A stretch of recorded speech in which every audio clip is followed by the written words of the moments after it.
Welcome everyone. We are ready for our 12th lesson. So let's go ahead and get started. Once again, as usual, please take a few moments to read the disclaimer. Now, today in our lesson, we are going to switch gears slightly. We've been talking in the past couple of lessons about the idea of control and trying to identify who's in control. Now we are going to begin to look at the transfer of control. When control starts to change from one participant to the other, then we are going to look at the types of time frame transitions that occur to help us be able to identify these transfers in control when they do occur.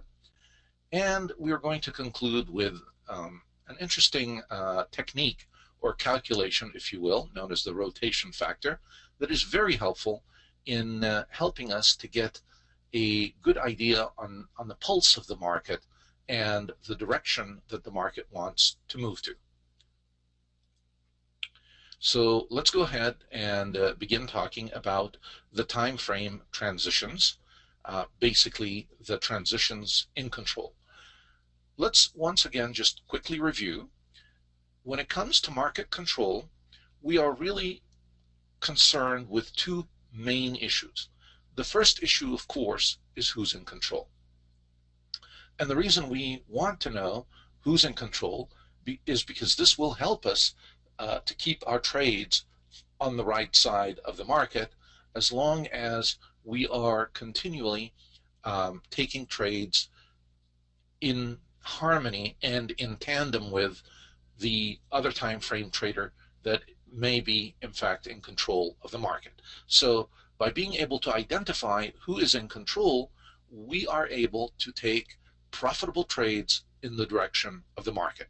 That's why it is very important to learn to identify who's in control at different points in time in the market.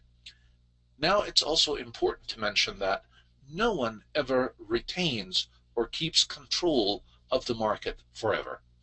As a matter of fact, during the course of any one day, we often see that control may move and shift back and forth between different participants in the market.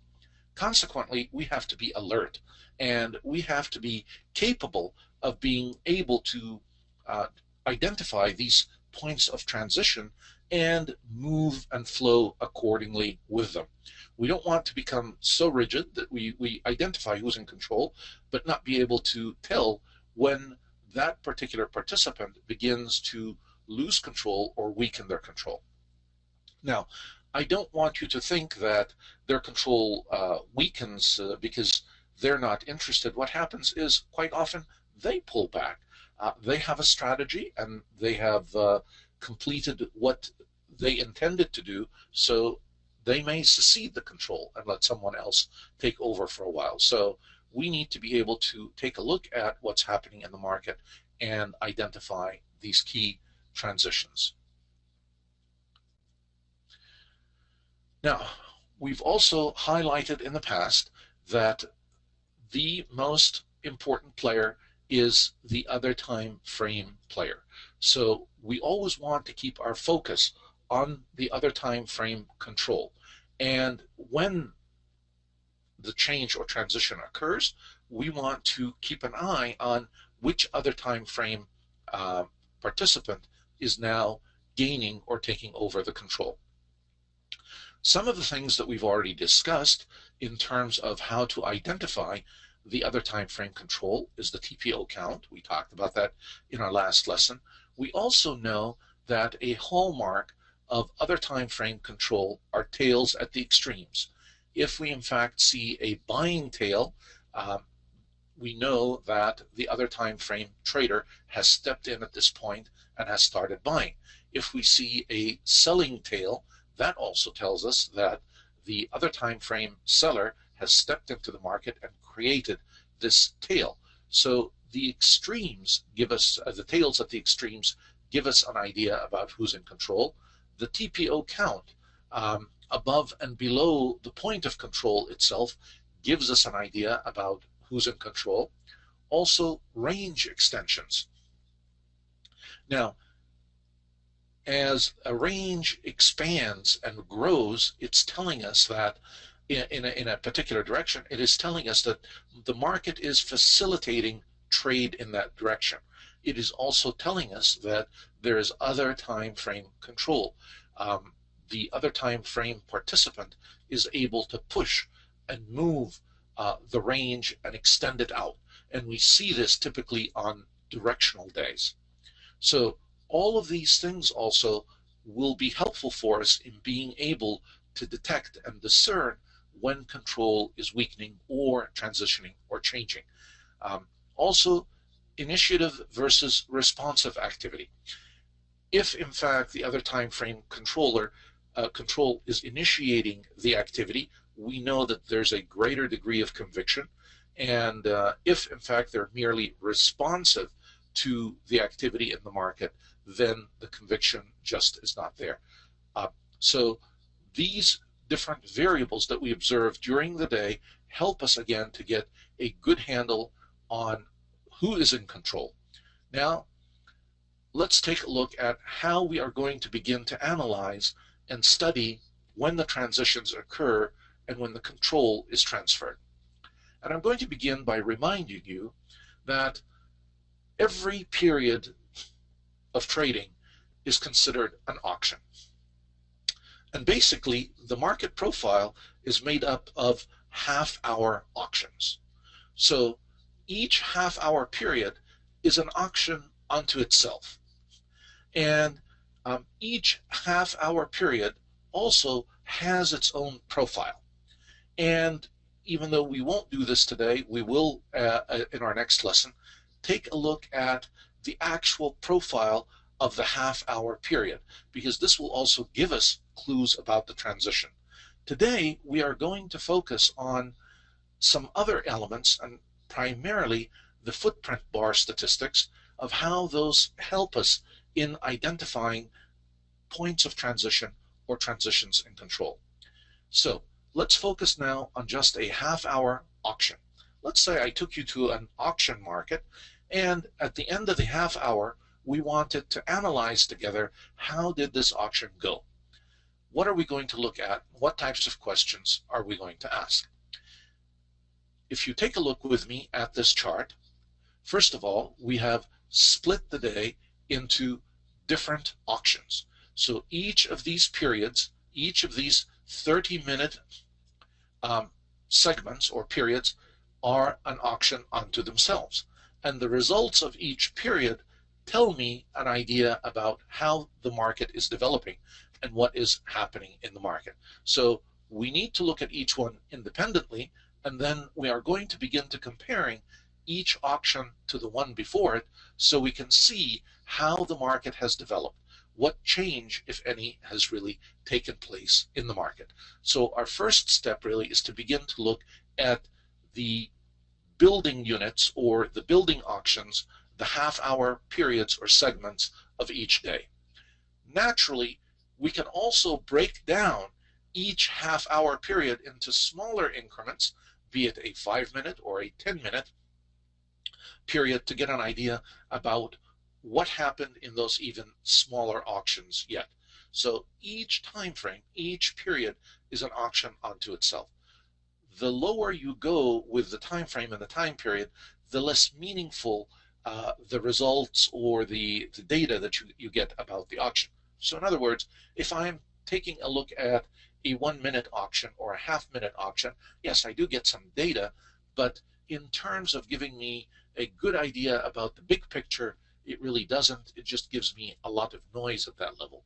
And that's why in the profile, we like to take a look at half-hour periods, because they're going to give us a pretty good idea about how the market is developing. You can also gain some good information even from as little as a 5-minute or a 10-minute time frame, but I usually feel anything less than that is going to be rather insignificant.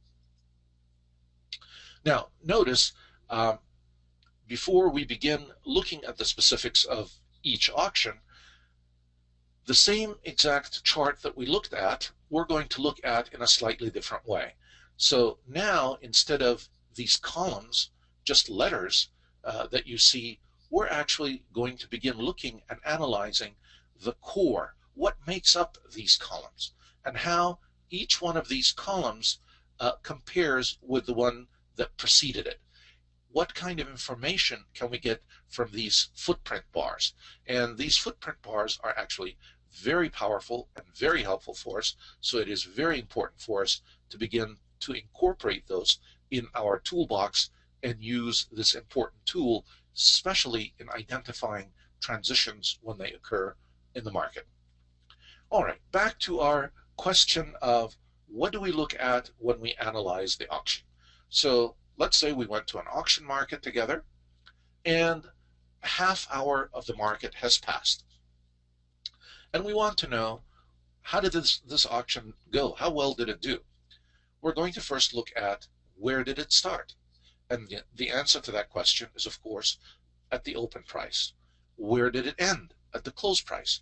Immediately, those two tidbits of information give us an idea how well the auction went. Did the auction continue to move up, or did the auction start at a high price and actually prices started to drop from there? So the tidbits of data, little by little, begin to give us clues about what's happening in the market at large. How far did it move? Let's say, in fact, the open price started at 1090 and now it closed at 1095. So it moved 5 points. That gives us an idea about the range of the auction. Now, was that a big move? Is that a small move? The only way we can really know that is if we study the instrument.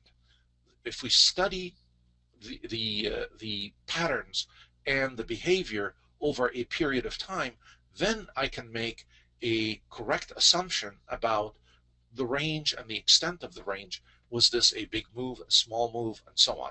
So I can't answer those questions as a blanket answer for all instruments, and the way that I derive my correct answers for any particular instrument is by studying that instrument. Now, how much activity occurred in the auction? All right, I had this 5-point move in the range, but how many participants really took place to create this move? And really the answer to that question in terms of the activity is we have to look at the volume.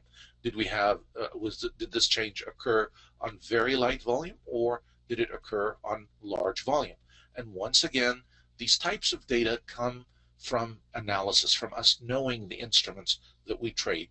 The beauty of it all is now we have a powerful tool that is going to give us a lot of this valuable information in the footprint bar. It will give us, as you will see, some very, very valuable information. Where was most of the activity? All right, so now we have an idea about the total volume, but where was this activity concentrated? And why do I care about that? Because it tells me where the fair price was in the market.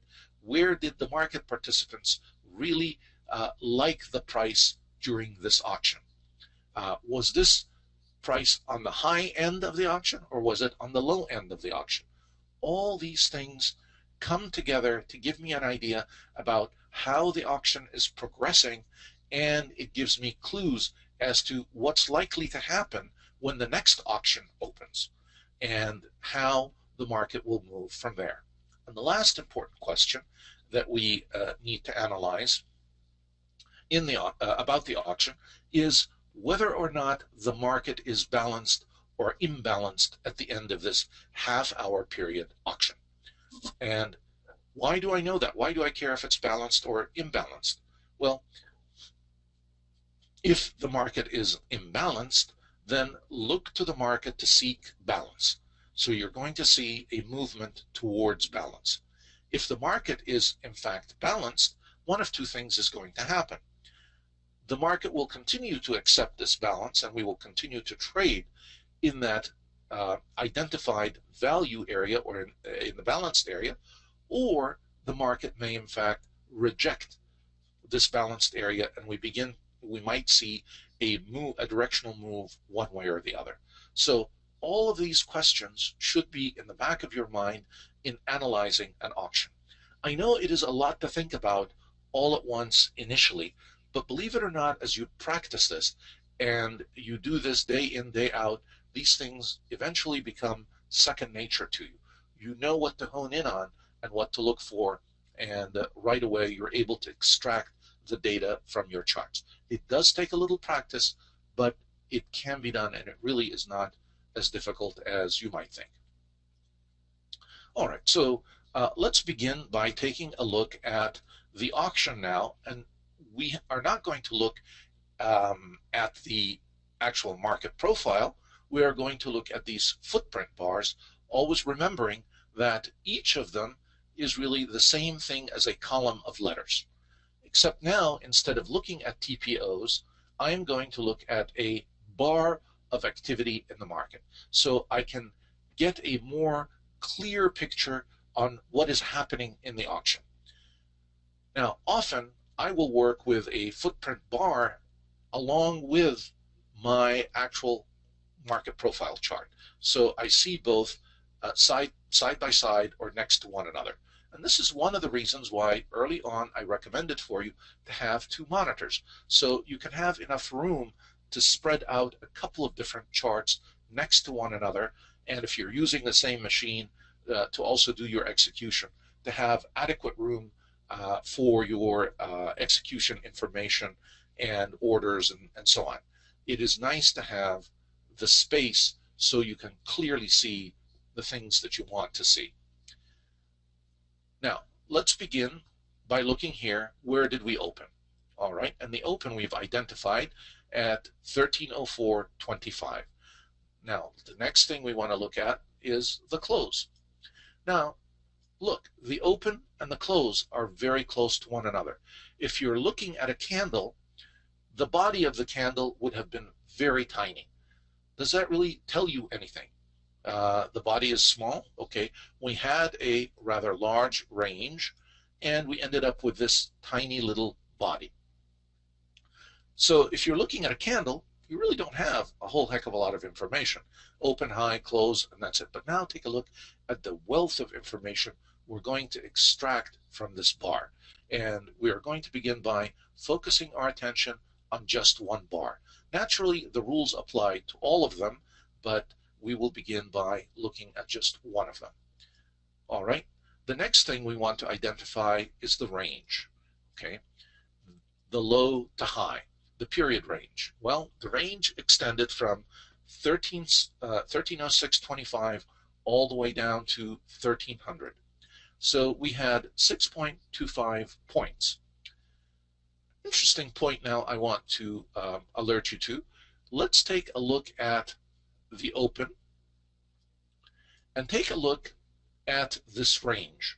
How much of this range actually was above the open and how much of this range was actually below the open?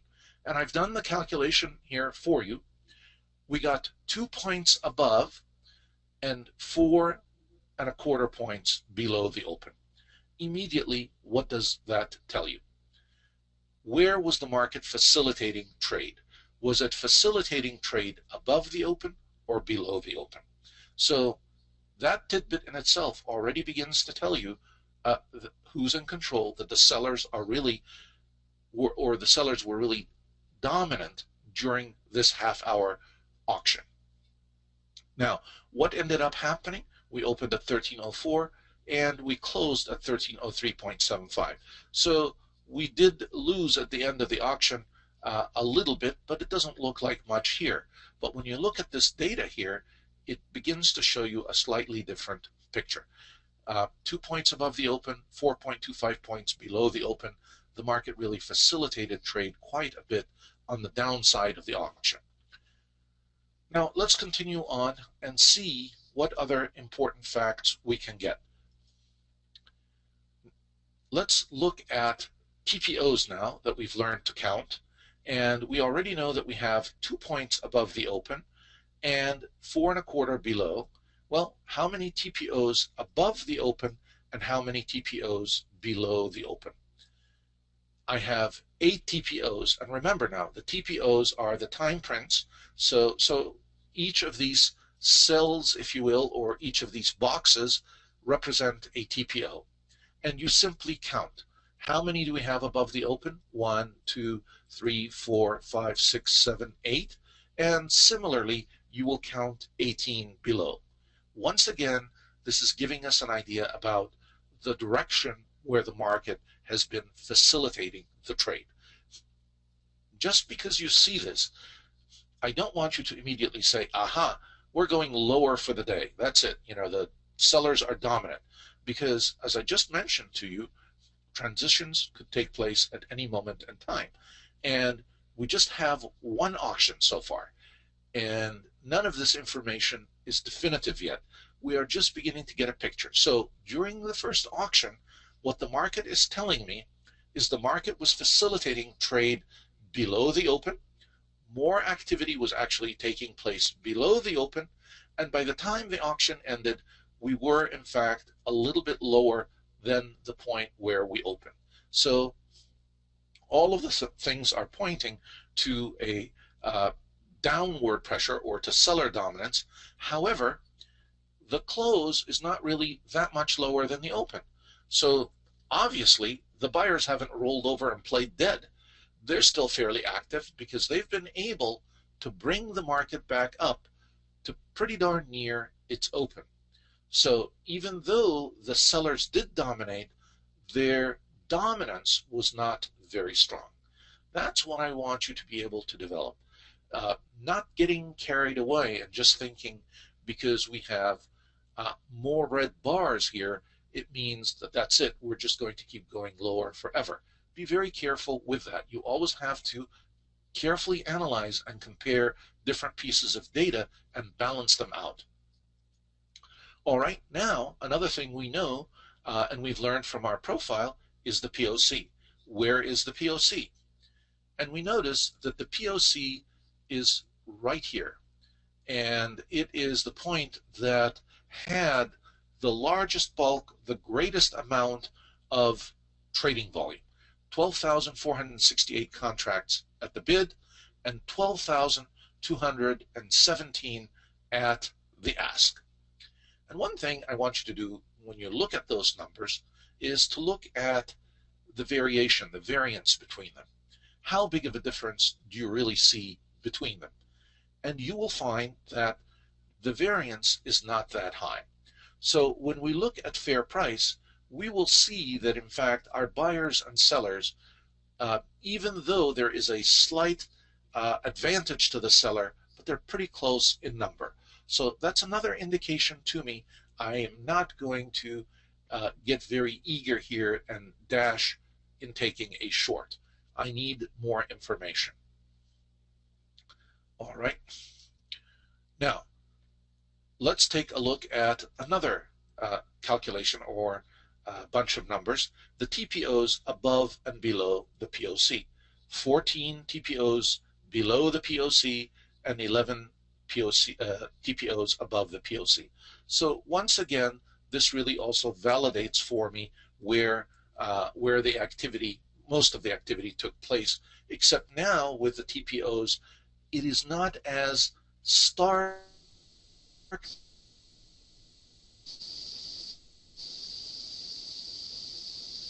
and that's why it is more reliable to look at the POC rather than evaluate based on the open, because the POC is based on where value was. This is the point of control. This is the point where the fairest price or the greatest activity took place. The open is just where the market happened to open at that point of time.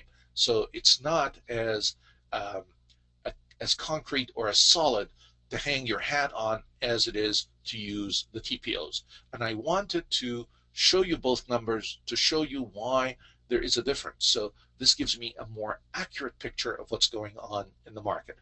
Yes, I'm slightly out of balance, but not as far out of balance. It's not a terrible imbalance, just slightly, just 3 TPOs off balance in favor of the seller at this point. Now, if we continue on,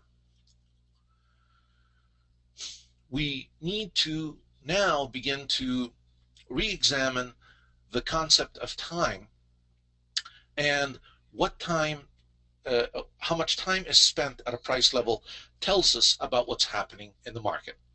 It's important to understand that the less time a market spends trading at a price level, the lower the acceptance of this level. And when the market isn't accepting this level, it tells me, it raises a flag for me, a change is coming. So depending, we have to look at how much time the market really spent in a particular area. If the market moves very quickly through a particular price region, then what that tells me is there's strong other time frame presence, and that's usually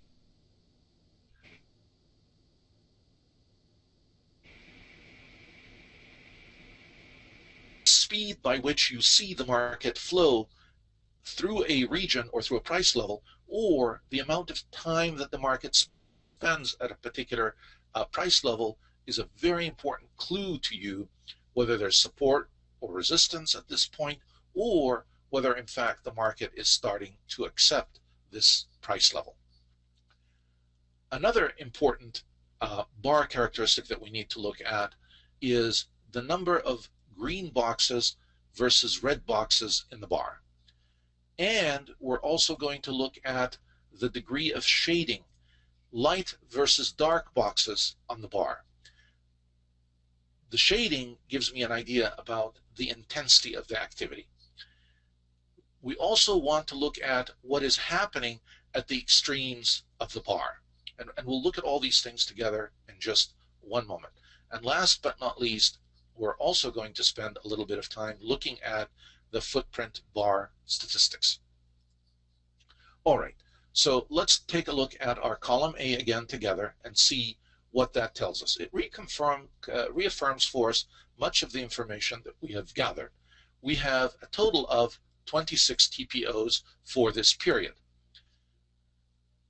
And 16 of these TPOs are red and 10 of them are green. So once again, who's in control? The seller. Obviously, there's more red than green.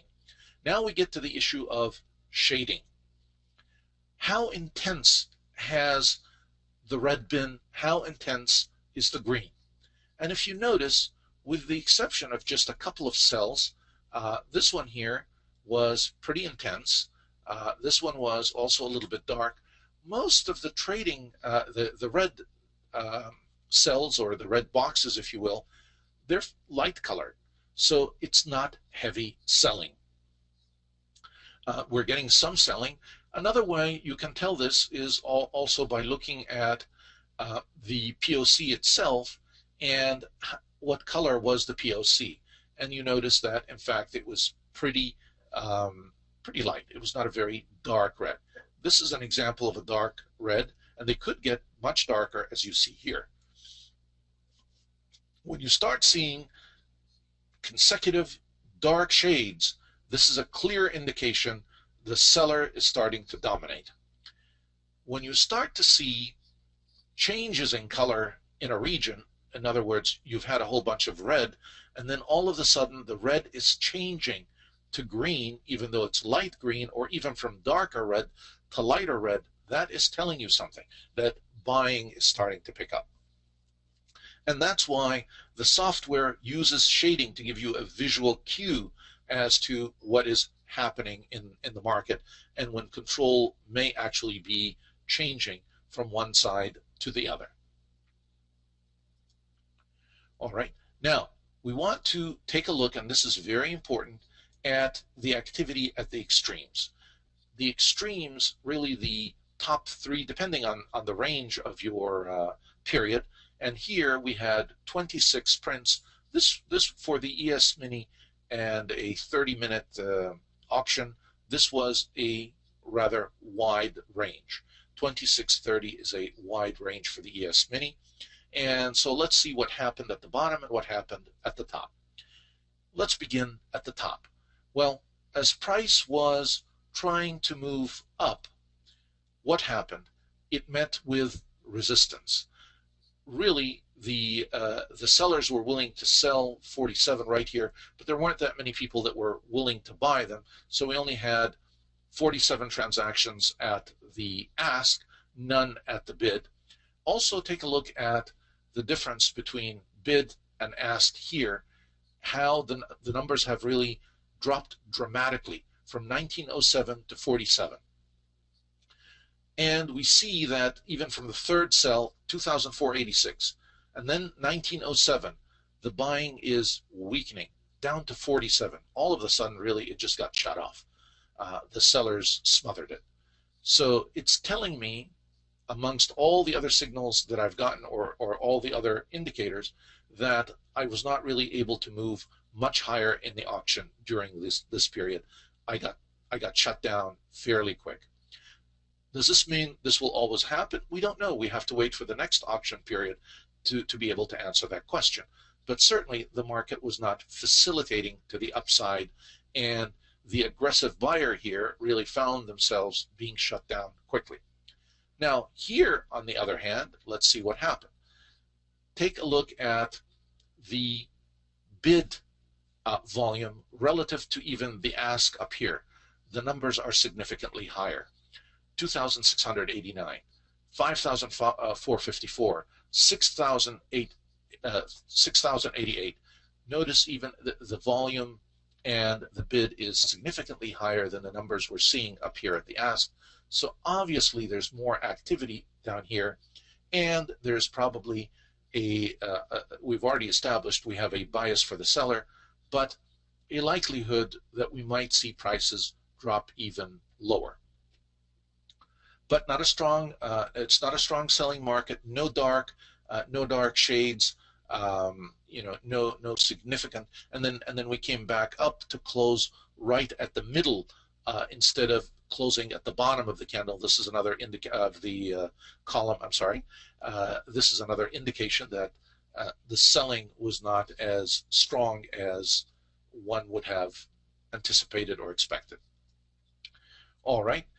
We've talked about how dark are the shades of red or green, and how this gives us an idea about the intensity of the activity. The darker red is a pretty intense level of selling, and the dark green, and you'll see them, they'll become apparent, and immediately look at the actual volume in them, and you'll also see that volume is picking up in those dark shaded boxes. So it is important to keep your eye on the shade. Now we are going to move our attention to the indicator that we have at the bottom, which are the bar statistics. We're going to analyze some numbers together, and you will see how helpful it is to look at these numbers for each bar. I'm going to look at the total buy volume, and this is very nice because the bar statistics give me the number right there. It's 100,016,481. So I have the total buy volume for period A and the total sell volume. What is the difference between them? 11,883. So the difference is really what we call the delta. 11,883. As a percentage, what percentage is that of the buy volume? So I take 11,883 divide by 116,481 multiply by 100, 10%. So we have a variance of 10%. Is that significant? Well, it shows me that there's a little bit of an imbalance, but it is not a horrendous imbalance, just 10%. All right, let's take a look at some other statistics. Let's take a look at the percent buy volume relative to the total volume, the percent sell volume relative to the total volume. So I divide 116 by 244. And by the way, the bar statistics will calculate for you many of these numbers automatically. I just want you to understand where they come from and why they are significant. So we take a look at the sell volume, 128 divided by 244, 52% selling, 47.5% buying. The variance, if we look at it this way, based on the volume, is only about 4.8%. So that is not a strong imbalance, really. It's a small variance. So we have a slight bias to the downside, and now when the next auction opens, we need to determine what direction or how that will influence what happened in this previous or in this past auction. Okay, let's take a look at the actual POC volume. And once again, we obtain the number right here from our statistics. And I want you to take a look at two price levels above the POC and two price levels below, and take a look at which direction around fair price did I end up seeing price being facilitated or having more volume take place at. So again, I'm trying to see where the market is accepting prices. And if you notice, if we take a look at, here's my POC, and these are the two boxes below it, two boxes above it. The two prices below total to 22,882, above is 1835. So certainly things are favoring the lower end of the spectrum. All right. Once again, I'm going to revisit the idea of time and acceptance. The more time that is spent at a price level, the greater the acceptance. So here, most of the time was really spent below the POC, so obviously the market is accepting the lower prices. The greater time spent indicates two-sided trading is occurring. In other words, it really does not indicate that there is a dominance of one particular force. It's really telling me that this is where the market has found balance, if you will, and both sides are trading back and forth. And that the other time frame buyer and seller are active in the market, but neither one of them is completely dominant yet. When you think of time, you need to be aware that time is a double-edged sword. If the market spends too much time at a certain price level, what this tells us is that eventually the market will reject this price level. Yet, we know that if the market spends some time, that the market is accepting. So too much time, market rejects. Just enough time, market accepts. That's why time is kind of a tricky variable and a double-edged sword. If you get lulled into complacency thinking, aha, the market has really accepted this area, it's safe to trade in this value, before you know it, all of a sudden you will see the market will move on you. So the ability to identify the difference between spending too much time and enough time is crucial in anticipating a change in control. And this is one of the things you develop a feel for through observation. How many TPOs begin to develop during a particular time period gives you great insight. The more TPOs you see developing, if you start to see too many, begin to anticipate a change is going to occur. All right, now we are going to look at the different types of time frame transitions that could occur in the market to help us gain a better understanding of these transitions when they do occur. There are basically four different types of time frame transitions. First of all, what we could have is no transition at all. So that's easy. Then we could have a transition that is from one time frame to a two time frame transition, and I will explain what each one of these mean, and I'll give you an example of each one as we go along. Or we could have a two time frame to a single or a one time frame transition, one time frame in an open direction to another single time frame in the opposite direction. So these are the four different types. Let's look at them closely now. No transition. Well, what's happening here? Really one time frame control of the market, or in fact two time frame takes over and they really govern the day. So there's really no transition. When does this happen? You will see this in one of two types of days. On a trend day, basically you're not going to see transition between the buyer or seller, because they will be in control for the entire day. You'll see a directional move, so it's a single time frame control pretty much for the entire day. That's a trend day. Be it the seller or the buyer, irrelevant. What is relevant here is there's no transition of control, and that's why on a trend day, you always want to be on the right side of the market. Otherwise, you're going to lose a lot of money. The market just keeps moving in one direction and no transition. Also, when we have a normal day where you have two time frame activity in the market consistently throughout the normal day, really that never changes, and so there's no transition. Now, let's take a look at when we have a transition from a single time frame or a one time frame to a two time frame. Basically, what's happening here is we begin with a directional move, one time frame, and then we end up with distribution, a two time frame. Now it takes control. And the past couple of days, we've been having a number of days like that, where we begin with a direction, and then we end up distributing on one end or the other of the range.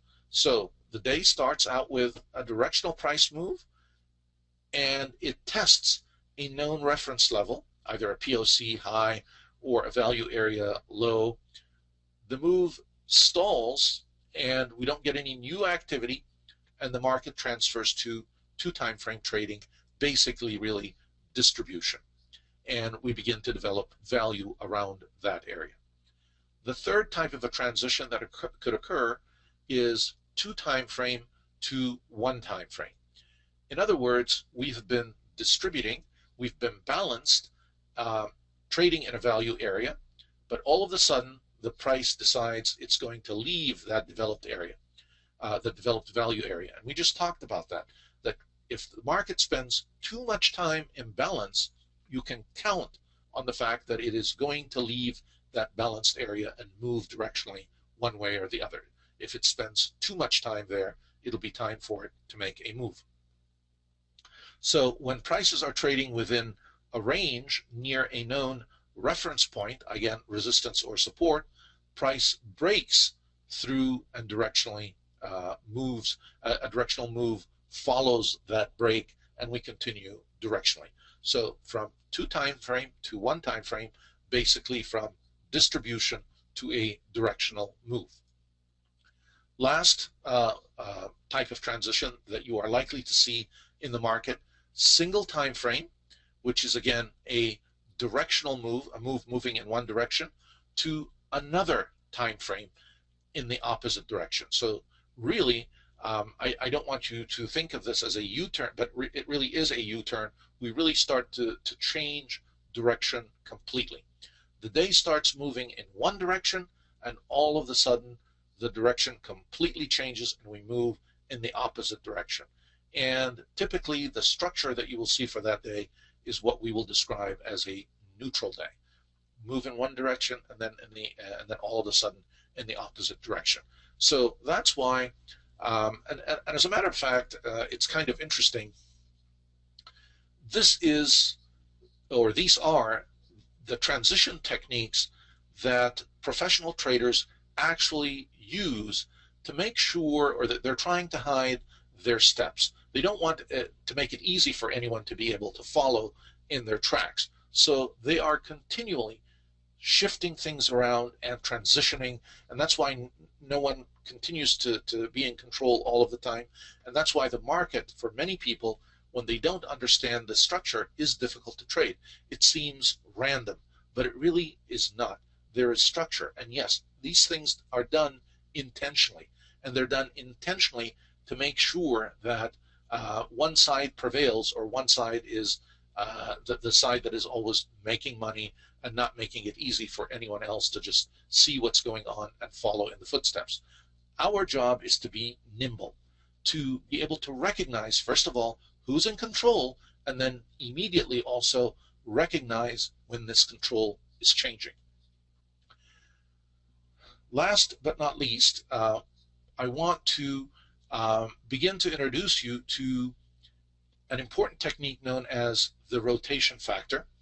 And it's really a simple calculation once you understand it, and it's very helpful, and it can be used on any time period, on any time frame. And it helps us to gain a great understanding of who's in control in the market, and the level of control that they have, and also identify when control begins to change. Let me walk you through the rotation factor. First of all, the rotation factor provides us with a very objective means to identify the day's direction.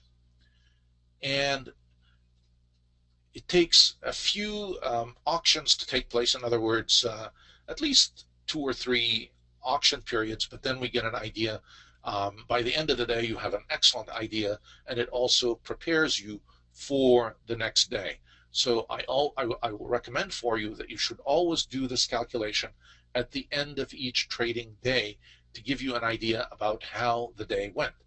I will also recommend for you to do this for each day in a week period. So use, instead of using half-hour periods, now you're going to base the same calculation on the actual daily period. So over a period of 5 days, you should be able to calculate a rotational factor for the entire week.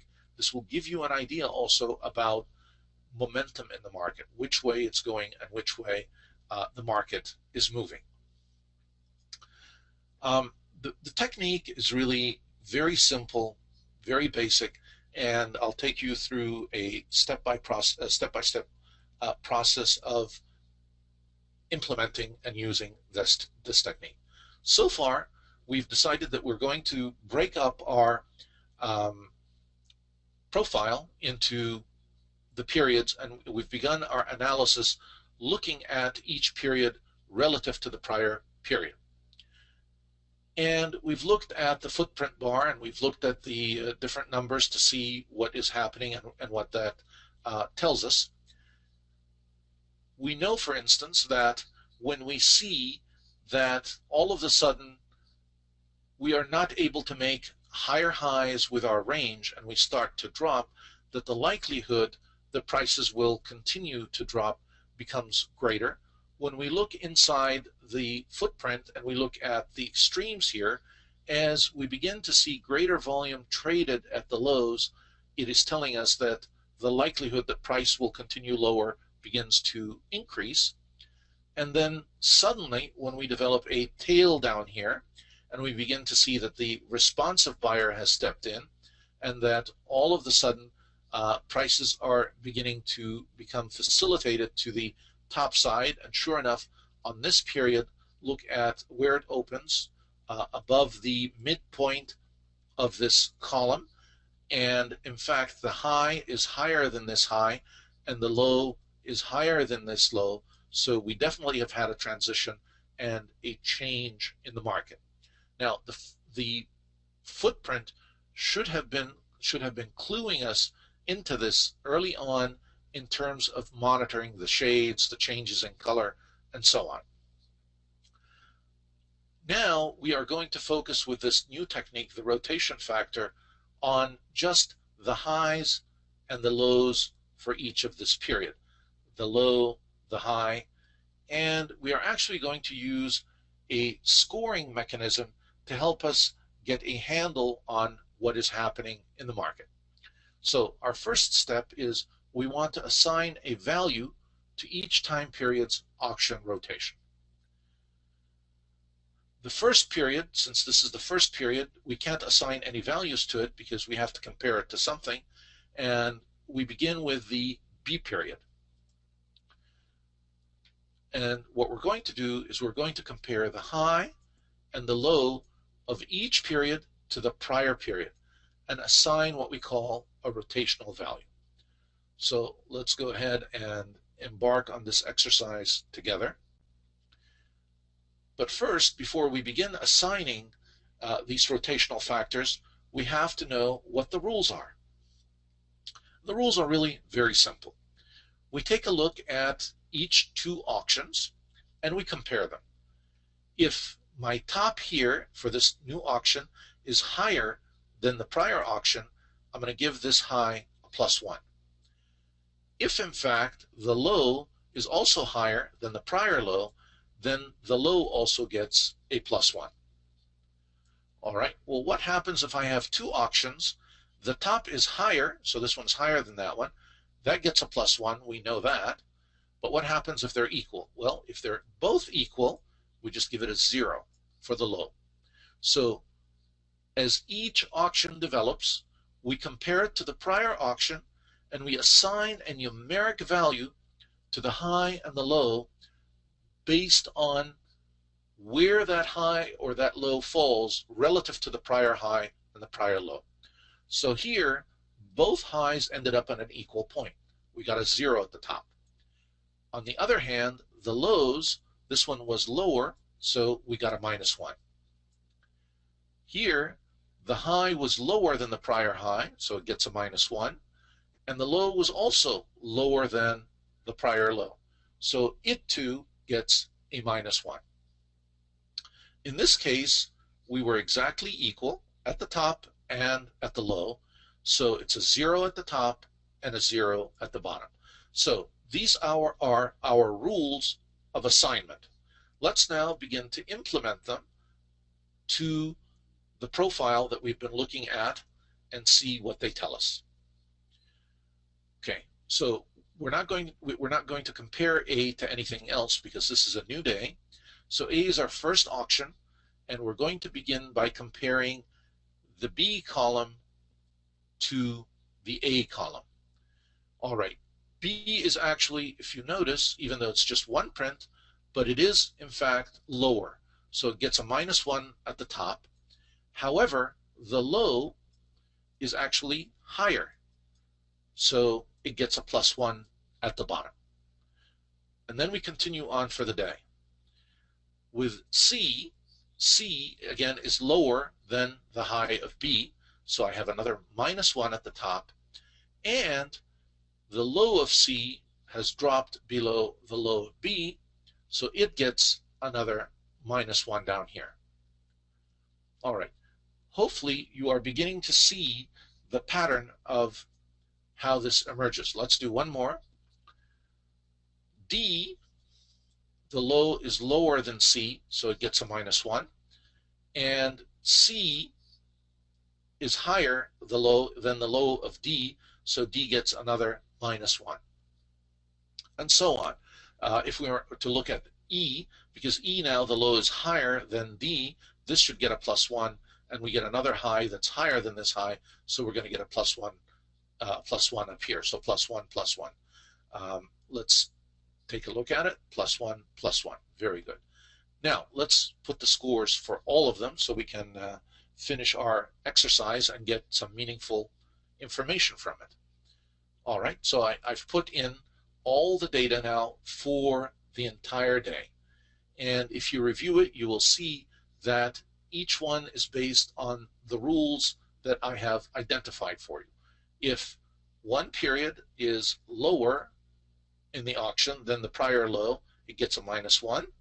If it's higher on the high, it gets a +1.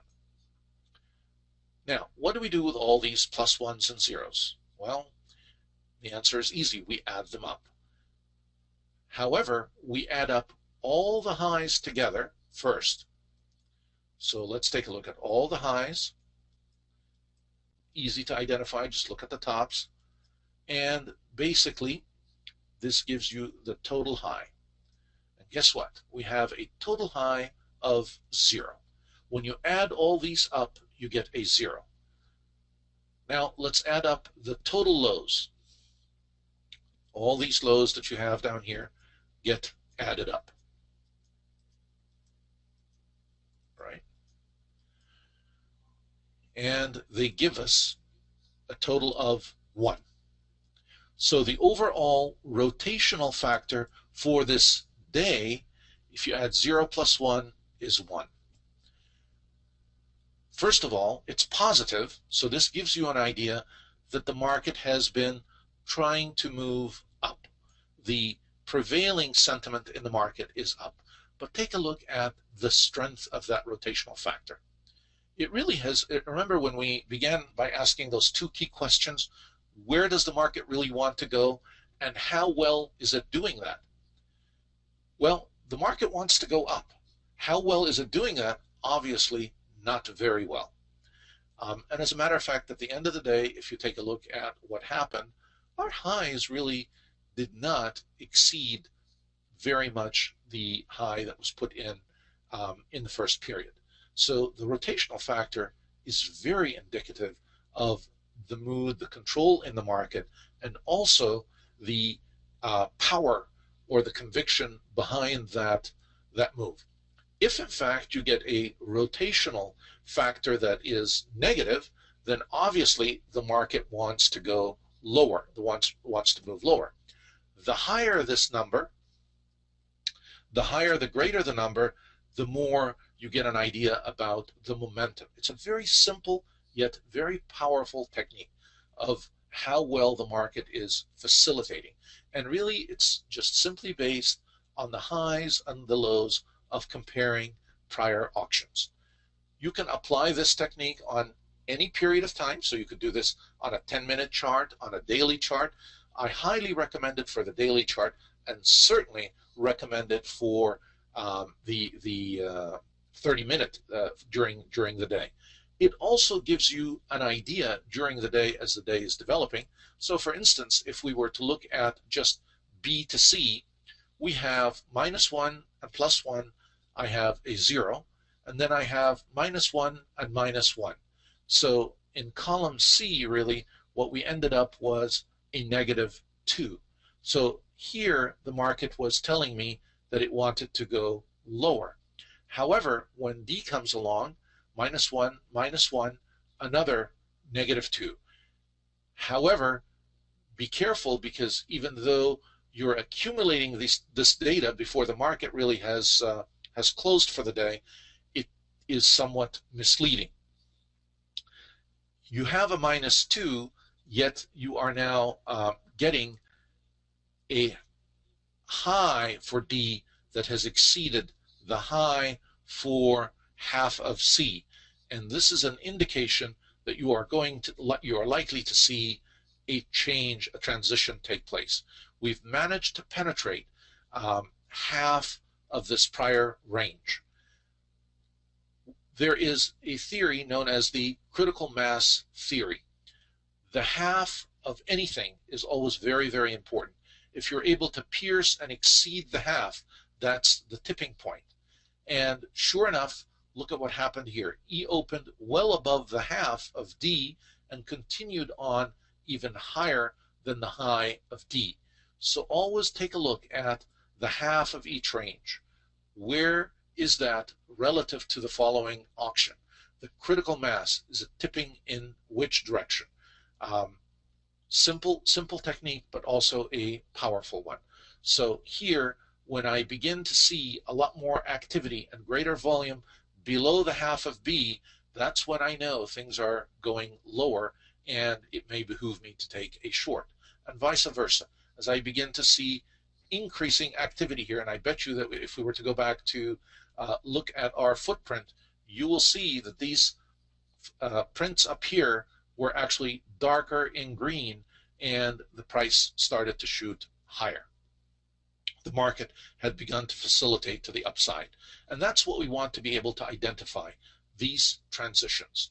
So this number is meaningful when you look at long periods over a period of time, but don't rely on them from one column to the next. They're not going to give you very good clues. There are other far more powerful things to look at.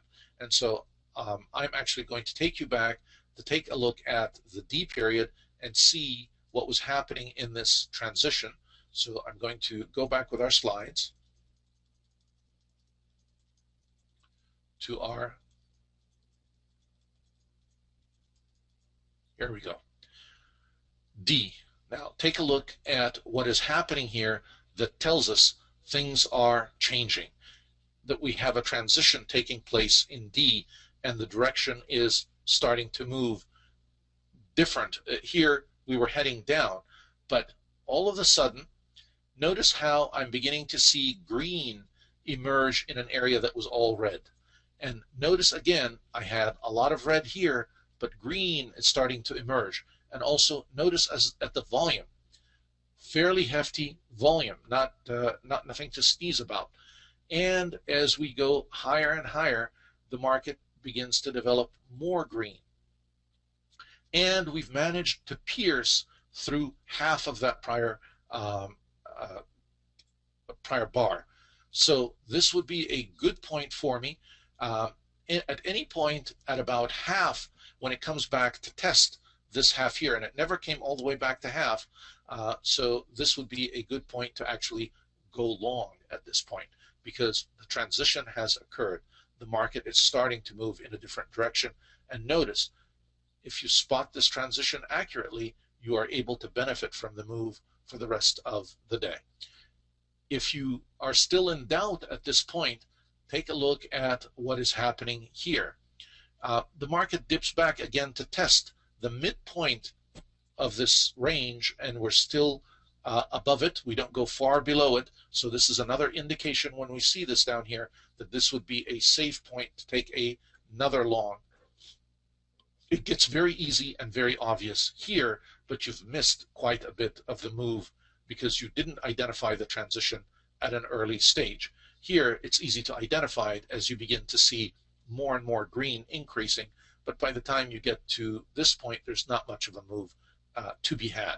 The key is to be able to identify the transitions when they occur using some of the subtle techniques that we've learned, and that's why here is a great one when it comes back to try to test midpoint, and it can't, the critical mass just is no longer to the bottom side, it is really moving up to the top side. All right, let's go back to our rotational factor and take a look at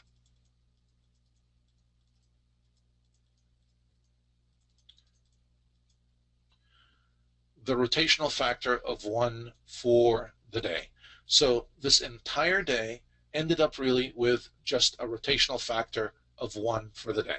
So we did end the day on a positive note. So we were in fact at the upside, and a lot of people get excited. Wow, you know, we're above we made a new high for the day and so on, and they get very bullish towards the end of the day.